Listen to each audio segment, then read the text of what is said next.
हुसैन इब्ने अली ने इनकी हकीकत को बेनकाब कर दिया।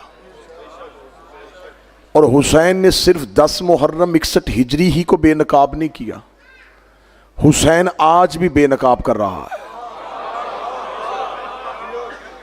हुसैन इब्ने अली ने वो चेहरे, वो खिलाफत जो बादज़ रसूल रसूल के वारिस होने का दावा कर रहे थे, हुसैन इब्ने अली ने हकीकत मुसलमानों के सामने और लोगों के सामने अयां कर दी।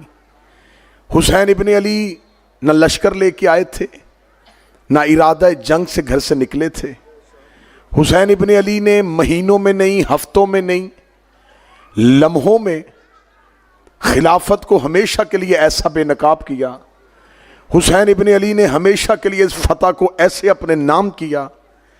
और वो जो दुनिया के तीसरे हिस्से का मालिक बन के बैठा था, वो जिसने अपनी मर्जी के गवर्नर लगाए थे, जो ये समझ था कि मेरे पास लाखों का लश्कर है, मैं हुसैन के पैगाम को ज़माने में नशर ही नहीं होने दूंगा, एक लकोदक सहरा का हुआ कत्ल ज़माने में कैसे बेनकाब हो जाएगा। वो ये समझता था कि सहरा में बहाया हुआ खून ज़माने में इनकलाब कैसे लाएगा। वो ये समझता था कि हुसैन को मैंने सरजमीन इराक के एक ऐसे रेगिस्तान और ऐसे सहरा में कत्ल किया है कि हुसैन के कत्ल की खबर शहरों तक भी पहुँचने न दूंगा। लेकिन हुसैन इब्ने अली ने उसे हमेशा के लिए ऐसा हराया, ऐसा हराया, ऐसा हराया। हुसैन ऐसा जीता, ऐसा जीता, ऐसा जीता कि आज पूरी दुनिया में गैर मुस्लिम हुसैन को जिंदाबाद कह रहे हैं और मुसलमान यजीद को मुर्दाबाद कह रहे हैं। हुसैन गैर मुस्लिमों में जिंदाबाद हो गया और यजीद मुसलमानों ही में मुर्दाबाद हो गया। यह है जदीद जमाना। जैसे जैसे तरक्की कर रहा है, सोशल मीडिया का इनकलाब आया, इलेक्ट्रॉनिक प्रिंट मीडिया से निकलते हुए जब घर घर में मीडिया पहुंचा तो हुसैन इब्ने अली का पैगाम घर घर में चला गया। वो जो पहले कहा करते थे कि मजलिस हुसैन में न जाना निकाह टूटेगा, आज लोगों ने हथेलियों में जिक्र हुसैन सुना, हाथों में जिक्र हुसैन सुना, खबर घर घर चली गई, बात घर घर चली गई।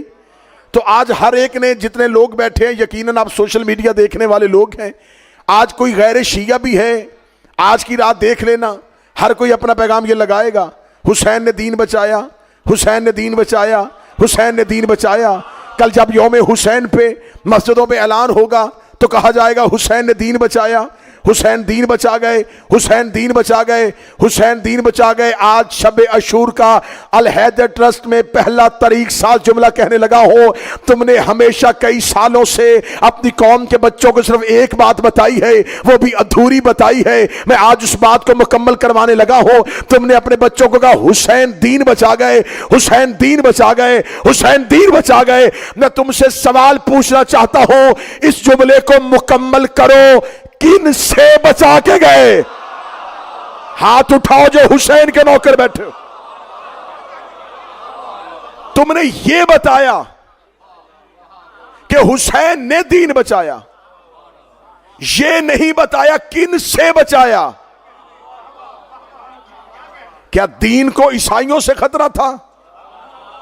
आवाज थोड़ी बेहतर कर दीजिए। क्या दीन को यहूदियों से खतरा था? क्या दीन को मजूसियों से खतरा था? हुसैन ने किन से बचाया? वो जिन से बचाया वो कौन थे? चलो हाथ नीचे है तो मैं दोबारा उठवाने लगा हूं। चलो अगली बात बता दो, बचा के किन को दिया? क्या हुसैन इब्ने अली ने जो दीन बचाया था वो जिन से बचाया था उन्हीं को दे दिया? इसका मतलब है कि हुसैन ने खिलाफत वालों से दीन बचा के इमामत वालों के हवाले कर दिया। हुसैन ने दीन खिलाफत वालों से बचाया और इमामत वालों को दे दिया। मेरी कौम के नौजवानों, ये तुम्हारे मजहब की जीत है। जो तुम्हारे 12 को इमाम नहीं कहते वो हुसैन को इमाम कहते हैं। जो जवान बैठे हो, मैं तुम्हारी तर्जमानी कर रहा हूं।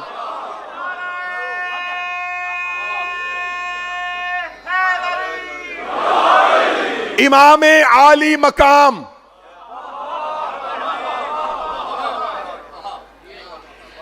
इन्होंने अली को इमाम नहीं किया, हजरत अली, मौला अली के नाम के साथ हजरत। लेकिन जो ही हुसैन पे बात आई, अब निकले ये खिलाफत वाली लाइन से। अली खलीफा राशिद, हुसैन इमाम, अली खलीफा, हुसैन इमाम, अली खलीफा, हुसैन इमाम। ओए खलीफा बाप हो तो बेटा इमाम नहीं होता, इमाम भी बाप हो तो बेटा इमाम होता है।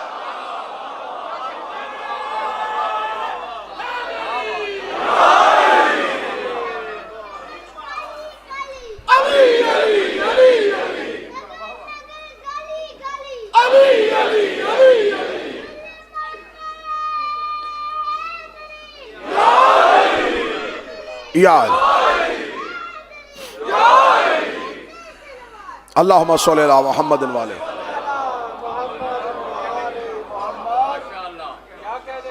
खलीफा का बेटा इमाम नहीं होता, इमाम ही का बेटा इमाम होता। तुमने कहा हुसैन ठीक थे और यजीद गलत था, तो मैं आज आखिरी मजलिस में तुम्हें ये बताऊं, सिर्फ यजीद ही गलत नहीं था। हुसैन ने दीन बचाया, हुसैन ने दीन बचाया। इसका मतलब कि दीन गलत हाथों में चला गया था, तो हुजूर फिर करबला हम 10 मुहर्रम 61 हिजरी से शुरू नहीं करेंगे। आपने इस्लाम, आपने कुर्बानी हुसैन से शुरू किया। आपने कहा हाँ हुसैन की कुर्बानी हक पे थी, हुसैन सदाकत के लंबरदार थे, हुसैन का फैसला हक का फैसला था। आप कह रहे हैं हुसैन ने दीन बचाया, इसका मतलब दीन गलत हाथों में चला गया था। अगर दीन गलत हाथों में था, मैं अल हैदर ट्रस्ट में इतने मजमे को गवाह बना के पूछने लगा हूं, यजीद तक ये दीन पहुंचाया किसने था? अगर ये दीन गलत हाथों में चला गया था तो यजीद के हाथों तक ये दीन कैसे पहुंचा? इसका मतलब है कि यजीद के हाथों तक ये दीन पहुंचाया गया। यजीद के हाथों में दीन किसने पहुंचाया था? यजीद को खिलाफत के लिए सेलेक्ट उसके बाप मुआविया ने किया था। मुआविया अबू सुफियान का बेटा था। अब बात और पीछे चली गई। अब हम पूछना चाहेंगे, इसका मतलब यजीद मर्जी से तख्त में नहीं बैठा, उसे उसके बाप ने बिठाया था। अब बताओ, उसे उसके बाप को दमिश्क में किसने भेजा था? उसके बाप को दमिश्क का हाकिम किसने बनाया था? उसके बाप पर यह कर्म नवाजी किसने की थी? तो कहते जी तीसरे खिलाफत के दौर में यजीद को पूरा दमिश्क दे दिया गया था। दूसरे खलीफा ने उसके नाम पे खत लिख दिया था। इसका मतलब है कि उसे तीसरे खलीफा ने बिठाया था। अब बताओ, तीसरे खलीफा का फैसला किस कमेटी ने किया था? कि शूरा कमेटी ने किया था। वो कमेटी किसने बनाई थी? वो दूसरे ने बनाई थी। वो दूसरे को किसने बिठाया था? वो पहले ने बिठाया था।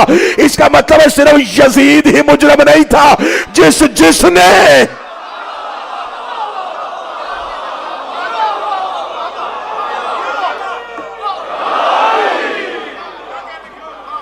इसका मतलब है ये कत्ले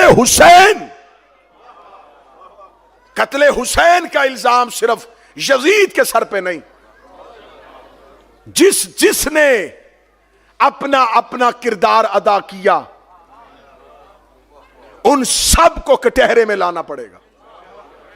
मैं आपकी ताईद से जुमले कहना चाह रहा हूं। यजीद गलत था, तो इस गलत को सही जगह पे क्यों बिठाया? अगर यजीद गलत था तो यजीद गलत था, तो गलत को जगह तो गलत नहीं थी भाई, जगह तो गलत नहीं थी। इसका मतलब वो बैठने वाला गलत था। इसका मतलब है कि कसूर मिंबर का नहीं, बैठने वाले का था, और कसूर बैठने वाले का भी अकेले का नहीं।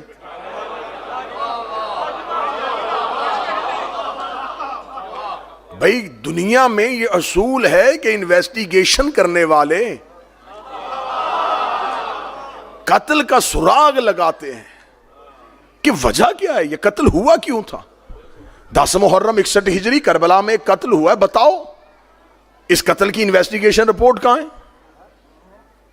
सिर्फ अकेला यजीद? अकेला यजीद नहीं। आज अगर तुम ये समझते हो कि दीन बादज रसूल गदीर की बजाय जिसकी बुनियाद सकीफा में पड़ी थी वो ठीक था, तो फिर तुम्हें मानना पड़ेगा कि यजीद की खिलाफत भी ठीक थी। फिर तुमने यजीद को क्यों छोड़ा? आज कहते हो नहीं हम यजीद की खिलाफत के साथ नहीं है। क्यों खिलाफत के साथ नहीं है? अब आप इमामत वाली लाइन में क्यों आ रहे हैं? जब आपने पहले ही इमाम को नहीं माना तो फिर आप तीसरे इमाम को क्यों मान रहे हैं? अगर तीसरे को मानना तो फिर दूसरे को भी मानो, दूसरे को मानना है तो पहले को भी मानो। यजीद पे लानत करनी है तो सिर्फ यजीद पे लानत नहीं करनी।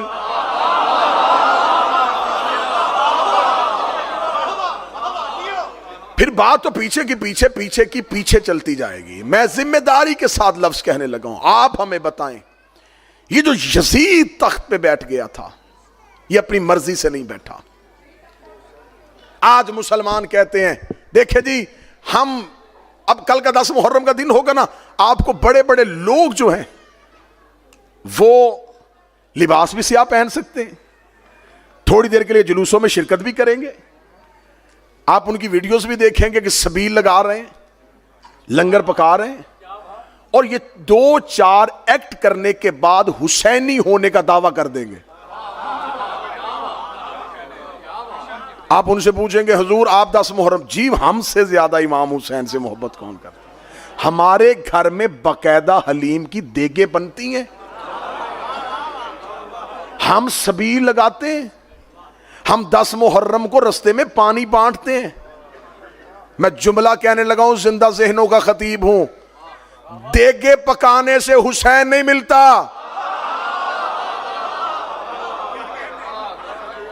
तुम्हें किसने कह दिया है कि चंद लंगर की देगे पकाओ तो हुसैन मिल जाता है? तुम्हें किसने कह दिया कि रस्ते में सबील लगा लो तो हुसैन मिल जाता?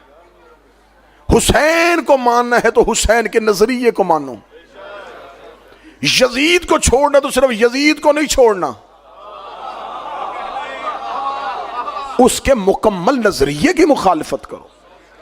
अब अगली जो बात मैं कहने लगा हूं, मेरी कौम के नौजवान तालिब इल्म स्टूडेंट्स जो हैं इस कुलिये को, इस फार्मूले को अपने जहन में पक्का कर लें, और जहां कहीं आप बैठे इस कुलिये को, इस फार्मूले को अप्लाई करें और गैर शिया से पूछें कि हमें बताओ यहां पर तुम कहां खड़े हो। अब मैं वो कुलिया देने लगा, मतलब ये बात की जानब। आप कहते हैं कि जी यजीद की हुकूमत गलत थी, ठीक है। आप खिलाफत के कायल होते हुए, इमामत के नहीं, आप रहे खिलाफत के कायल, नजरिया खिलाफत को माने, नजरिया खिलाफत को तस्लीम करते हुए आप मुझे यजीद की खिलाफत को गलत साबित करके दिखाएं। यजीद पे लानत सिर्फ अलीउन वलीउल्लाह पढ़ के की जाती है।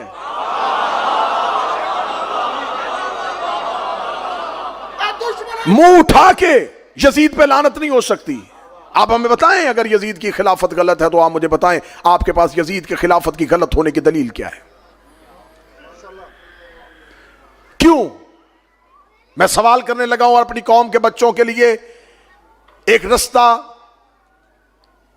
एक राह, एक सिरात बनाने लगा हूं। आप हमें बताएं कि आपका पहला खलीफा कैसे बना था? सुनिएगा, अजमा के साथ, अजमाए उम्मत, मेजॉरिटी क्राउड आए और आके सिलेक्ट कर लिया।